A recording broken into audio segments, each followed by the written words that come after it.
राजस्थान के पूर्व deputy CM Sachin Pilot Rajasthan की राजनीति के एक ऐसे व्यक्ति या फिर पहलू हैं जिन्होंने अपनी राजनीति से, अपनी आइडियोलॉजी से सिर्फ राजस्थान में ही नहीं बल्कि पूरे भारत में अपने खूब समर्थक बनाए हैं।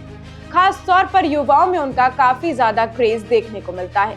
लेकिन जब से राजस्थान की जगह छत्तीसगढ़ के लिए भारतीय राष्ट्रीय कांग्रेस के महासचिव उन्हें बनाया गया है, तब से उनकी राजनीति में उतना उबाल देखने को नहीं मिलता है।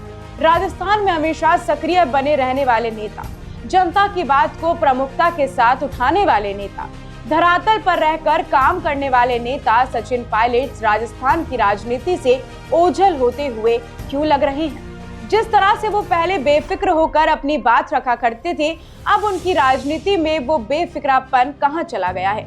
एक समय था जब उन्होंने विधानसभा चुनाव में पूरा दम भरा था। उन्होंने सोचा भी था अगर कांग्रेस जीती तो वही मुख्यमंत्री पद संभालेंगे, लेकिन शीर्ष नेतृत्व को कुछ और ही मंजूर था। उन्होंने अशोक गहलोत को राजस्थान का मुख्यमंत्री पद सौंप दिया।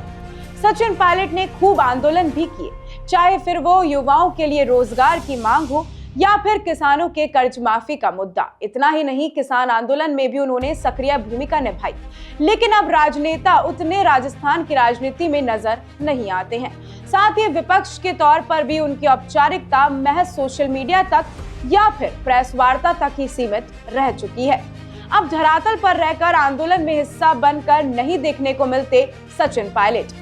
पर इन सबसे क्या लगता है कि सचिन पायलट की राजनीति का अब अंत नजदीक है?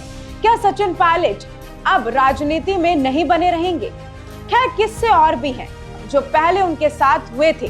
शायद इन्हीं कुछ वजह से उन्होंने राजनीति से दूरियां बनाने की सोच ली है। जैसे कि कई मुद्दे हैं, आपको बताते हैं। जैसे कि 3 जुलाई 2020 को पायलट के कार्यालय ने एक बयान जारी किया था। कहा था कि मुख्यमंत्री अशोक गहलोत की सरकार अल्पमत है। 14 जुलाई 2020 को भारतीय राष्ट्रीय कांग्रेस ने पार्टी और उनके नेतृत्व के खिलाफ विरोध के लिए पायलट को उप मुख्यमंत्री और राजस्थान कांग्रेस अध्यक्ष के पद से बर्खास्त भी कर दिया था। उनके विद्रोह के बाद अटकलें लगाई जा रही थी कि वो अपने पूर्व सहयोगी ज्योतिरादित्य सिंधिया की तरह भाजपा में शामिल होंगे। लेकिन 15 जुलाई 2020 को उन्होंने अफवाहों को पूरी तरीके से खारिज कर दिया और कहा कि मैं अभी भी कांग्रेस पार्टी का ही सदस्य हूं। राजस्थान कांग्रेस द्वारा एक प्रस्ताव पारित करने के बाद कि उनके राज्य विधानसभा में अयोग्य घोषित कर दिया जाए।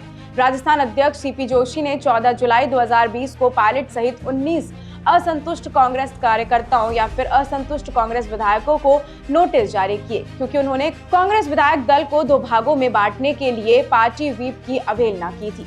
पायलट ने इस नोटिस को 17 जुलाई 2020 को राजस्थान उच्च न्यायालय में चुनौती भी दी थी। उच्च न्यायालय ने अध्यक्ष को अयोग्य नोटिस कर कार्रवाई 21 जुलाई 2020 तक टालने को कहा।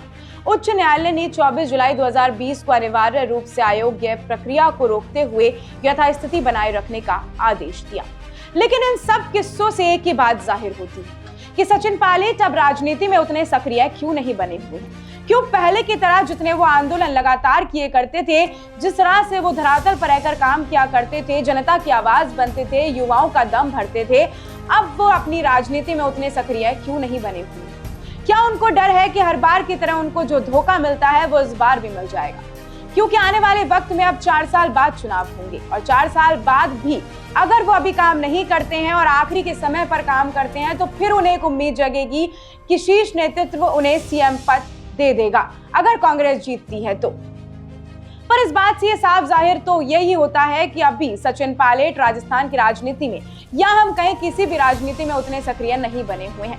आप सभी का क्या सोचना है, हमें कमेंट सेक्शन में बताना बिल्कुल भी मत भूलिएगा। नमस्कार।